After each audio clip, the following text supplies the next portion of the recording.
ये जो है आपका एक रिएक्टेंस रिले है। In this reactance relay the ground resistance is variable. The ground resistance is variable. इस टाइप की रिलीज में जहां आपकी ग्राउंड रेजिस्टेंस वेरी करती है वहां हम क्या करते हैं, रिएक्टेंस रिलेज का यूज करते हैं। The ground distance relay must be unaffected by the variation in fault resistance. What it means that कि जब फॉल्ट होता है तो जो उसका रेजिस्टेंस है वो अनवेरिएबल रहता है। तो जो रिएक्टेंस टाइप रिलेज हैं वो प्रेफर की जाती हैं ग्राउंड फॉल्ट रिलेइंग के लिए। मतलब ग्राउंड फॉल्ट्स के केस में जो प्रोटेक्शन रिले है वो रिएक्टेंस रिले, ये सबसे बेहतर रिले साबित हुआ। अब बात आती है कि for short transmission, short line sections, ठीक है, reactance type relays are preferred. और जो शॉर्ट ट्रांसमिशन लाइंस होती हैं, सेक्शंस होती हैं, उसके लिए हम क्या करते हैं, ये रिएक्टेंस रिले टाइप के जो रिलेज हैं उनको ही प्रेफर करते हैं, as because they are unaffected by the arc resistance, because they are unaffected by the arc resistance। अब अपन आते हैं इसका जो स्कीमेटिक डायग्राम है इसके बारे में। ये एक्चुअली क्या है, आपका इंडक्शन रिले की जैसे ही होता है, इंडक्शन कप स्ट्रक्चर होता है इसका, ठीक है। अब इसमें क्या है, आपकी एक होती है ऑपरेटिंग वाइंडिंग और दूसरी होती है आपकी रीस्ट्रेनिंग वाइंडिंग, ठीक है। तो इसमें पोलराइजिंग करने के लिए आपकी जो वाइंडिंग है, जो पोल नंबर 2 और 4 में पोलराइजिंग करने के लिए जो वाइंडिंग लगा के रखे हैं, ठीक है। तो इसका क्या यूज है, कैसे ये काम करता है, इसके बारे में अब अपन देख। तो एक जो टाइपिकल रिलक्टेंस रिले है जिसमें कि आपका इंडक्शन कप स्ट्रक्चर जो कि आपके डायग्राम में दिख रहा है वैसे ही होता है। इसमें 4 पोल स्ट्रक्चर होते हैं जिसमें कि आपका ऑपरेटिंग, पोलराइजिंग और रीस्ट्रेनिंग कॉइल्स होती हैं।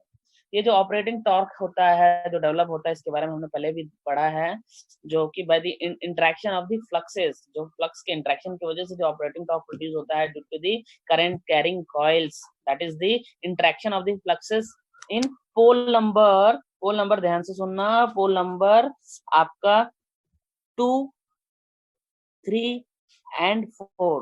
by the interaction of these 2, 3, 4 there will be interaction of these fluxes because of pole 2, 3 and 4 there will be a torque which is called operating torque, okay। and there will be again another torque is there, एक और torque है जो कि आपका रीस्ट्रेनिंग torque कहलाता है, is produced by the interaction of fluxes due to the poles 1, 2 and 4। Poles जो है आपकी 1, 2 और 4, ठीक है। तो ये जो पोलराइजिंग कॉइल है ये तो सभी में, दोनों में ऑपरेटिंग टॉर्क और रीस्ट्रेनिंग टॉर्क प्रोड्यूस करने में यूज होंगे ही, कॉमन रहेंगे।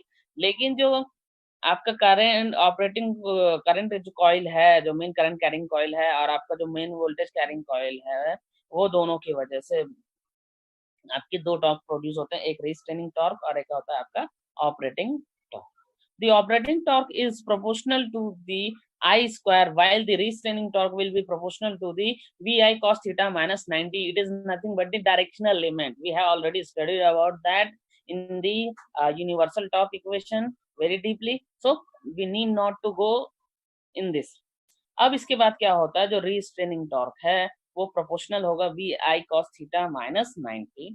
तो जो desired maximum torque है angle is obtained with the help of, ये जो रजिस्टर और कैपेसिटर का जो ये आप सर्किट देख रहे हो, ये दो, इन दोनों की मदद से हम जो टॉर्क एंगल है, मैक्सिमम टॉर्क एंगल है, उसको क्या करते हैं, वेरी कर सकते हैं, चेंज कर सकते हैं, ठीक है। अब क्या होता है कि ये जो आपका स्प्रिंग कंट्रोल इफेक्ट है is indicated by the torque equation. ये आपकी यूनिवर्सल टॉर्क इक्वेशन है जिसमें से हम क्या करते हैं, voltage torque due to the voltage element हमने क्या किया है, उसको 0 कंसीडर किया है, ठीक। तो यहाँ पे जो हमारा टॉर्क है, यहाँ पे because of 3 quantities, one because of the current carrying element, second one is the directional element and the third one is the spring element K3, ठीक है। ये K1 I स्क्वायर KV ये डायरेक्शनल एलिमेंट हो गया, ये spring element हो गया, ठीक है। तो इनकी वजह से जो टॉर्क प्रोड्यूस हो रहा है उसको हम डायरेक्शनल वाइज, कौन जो रिस्ट्रेनिंग टॉर्क प्रोड्यूस कर रहे हैं वो नेगेटिव, और जो आपका ऑपरेटिंग टॉर्क प्रोड्यूस कर रहे हैं वो क्या होंगे, आपकी पॉजिटिव होंगे। तो theta will be positive when current I lags the voltage behind the voltage V। जब आपका करंट आई लैग करेगा तो आपका थीटा क्या होगा, वो पॉजिटिव होगा। इसके अकॉर्डिंग आपका जो इक्वेशन है वो t is equal to k1 i square minus k2 v i sin theta minus k3 आ गया। अब अगेन इसके बाद हम क्या करेंगे कि जो आपका इस इक्वेशन से हम v by I sine theta की वैल्यू निकालेंगे। हाँ, अब ये कैसे निकलेगा, क्या निकलेगा, इसका हम नेक्स्ट देखेंगे।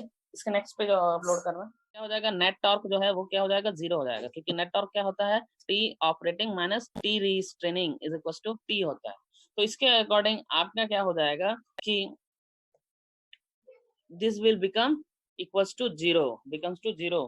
अब क्या होगा कि k1 i स्क्वायर, बाकी जो नेगेटिव टर्म्स उनको उधर लेके चले जाएंगे। देन आफ्टर k1 यहीं रहेगा, i स्क्वायर से डिवाइड कर देंगे सभी से, तो अपने को v by I sine theta मिल जाएगा। तो v by I sine theta की वैल्यू निकालते हुए बाकी सबको उधर ट्रांसफर कर देंगे। देन आफ्टर अगर हम इस एलिमेंट को, ये जो आप देख रहे हो, ये जो एलिमेंट है आपका, इसको हम नेग्लेक्ट कर दे, क्योंकि आपका जो स्प्रिंग है ये जो है स्प्रिंग कंट्रोल प्रोवाइड करता है, इसकी वैल्यू ऑलमोस्ट बहुत ही मिनिमल होती है।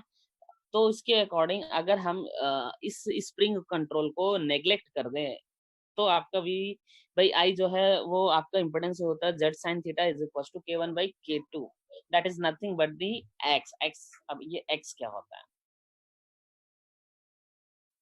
तो ये जो कैरेक्टरिस्टिक्स है of a reactance relay will be the straight line parallel to R axis. हमें अभी जो पीछे जो डायग्राम हमने देखा था स्कीमेटिक डायग्राम, उसके बाजू में ही उसका आपका कैरेक्टरिस्टिक्स है, ठीक है, आर एक्स डायग्राम बोलते हैं, रेजिस्टेंस और रिएक्टेंस के बीच में बनाया गया है वो डायग्राम। उसको फिर से अभी अपन देखेंगे, पहले इसके बारे में कुछ थ्योरीज देख लो। तो इस कैरेक्टरिस्टिक्स में क्या होगा, आपका जो रिएक्टेंस रिले का कैरेक्टरिस्टिक जो होगा वो स्ट्रेट लाइन होगा पैरेलल टू आर एक्सिस, जैसा कि आपको अभी फिगर में दिखाऊंगा, मैं एक्सप्लेन करूंगा।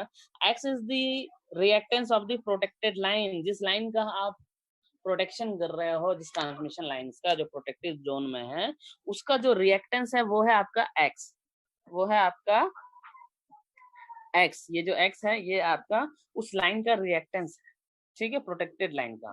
तो और ये कहां से कहां तक होता है, ये होता है between the relay location to the fault location, ठीक। तो इस कैरेक्टरिस्टिक्स में जो कंपोनेंट है इम्पोर्टेंस का हैज नो इफेक्ट, जो रेजिस्टेंस जो है रेजिस्टिव कंपोनेंट है, इस कैरेक्टरिस्टिक में जो रेजिस्टेंस है, जो रेजिस्टिव कंपोनेंट है इम्पोर्टेंस का, उसका कोई भी इफेक्ट नहीं होता है रिले ऑपरेशन पे। और इस रिले ऑपरेशन में जो रिले रेस्पॉन्ड करता है वो solely to the reactance component. ये जो रिएक्टेंस कंपोनेंट है, इसी रिएक्टेंस कंपोनेंट के लिए, ये जो आपका रिएक्टेंस कंपोनेंट है, इसी को क्या करता है, ये रिएक्ट करता है, ठीक है। मतलब for resistance there will be no reaction, no response from the relay, there will be only single response because of that reactance X. Okay, अब आप क्या करना, पीछे वाला पेज फिर से अपलोड करो, जिसमें कि आपका कैरेक्टरिस्टिक्स डायग्राम था, ऑपरेटिंग कैरेक्टरिस्टिक्स था।